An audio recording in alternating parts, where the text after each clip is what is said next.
where I come out as a businessman, I will take the devil I know over the devil I don't know any time of the week. And that seems to be what business people are confronting today. Joining us right now to talk about what business leaders want to hear from candidates, John Hope Bryan is joining us, Operation Hope founder and CEO of Bryan Group Ventures, and Kevin O'Leary, chairman at O'Shares ETFs, Shark Tank, of course, co-host and a CNBC contributor. I'll just call you Mr. Wonderful. Good morning to both of you. John Hope Bryan, I want to start with you. You heard what Bob had to say, and I'm curious your reaction to that. I respect Bob. I think he's done a brilliant job of succeeding himself. But I don't know where we go from here. This is not about picking a devil. This is about picking the soul of America. And I'm not playing sides here. I've advised Republican and Democratic presidents, as you know, Andrew, for 3 presidential advisors, honored by 5 presidents, known 8 from both parties. I want America to win. I want whoever our president is to win. But last night was a dumpster fire. It was WWW wrestling with a confirmation of white supremacy put on top. We should be saying no to white supremacy. I don't care who you are. We should be saying, I'll say the same thing I said in this program about the peaceful protests, which I support, that sometimes turned into rioting out of frustration, which I don't. I said that blaming your neighbor doesn't make you any richer, that anger doesn't solve a problem. And I say that about the debates last night. Americans want vision and a plan, and we lost out last night. And it's not about picking a devil, or I don't know. This is the fact that we got to this base of a conversation where we're talking about the devil we know, or whatever that is troubling, concerning, and frustrating. My middle name is Hope, and I hold all of our leaders to a high standard. And Benjamin Mays, who advised Dr. King in this town and led Morehouse University, once said that the greatest sin is not failure, it's low aim.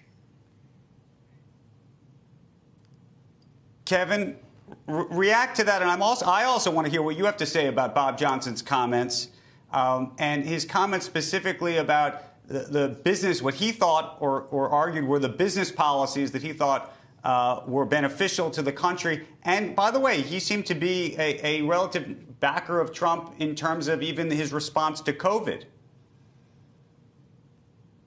I understand what Bob was saying, and let me speak on behalf of the millions of small business and mid-sized business owners in America. We're 64% of the economy.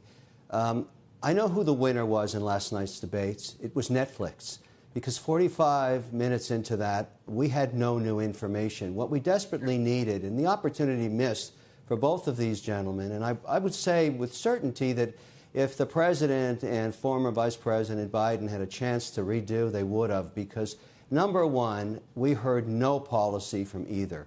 That is useless in terms of making business decisions. What Bob was referencing was the uncertainty generated by last night's debate. We don't need more uncertainty. We have enough of it.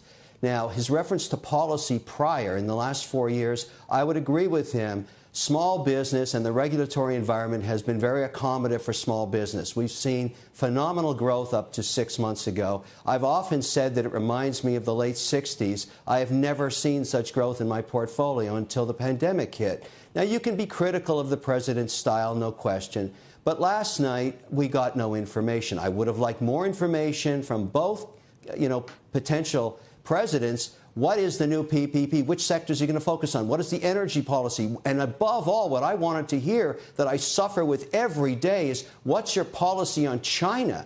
I mean, I heard nothing. And so maybe we're going to get that at the vice presidential debates.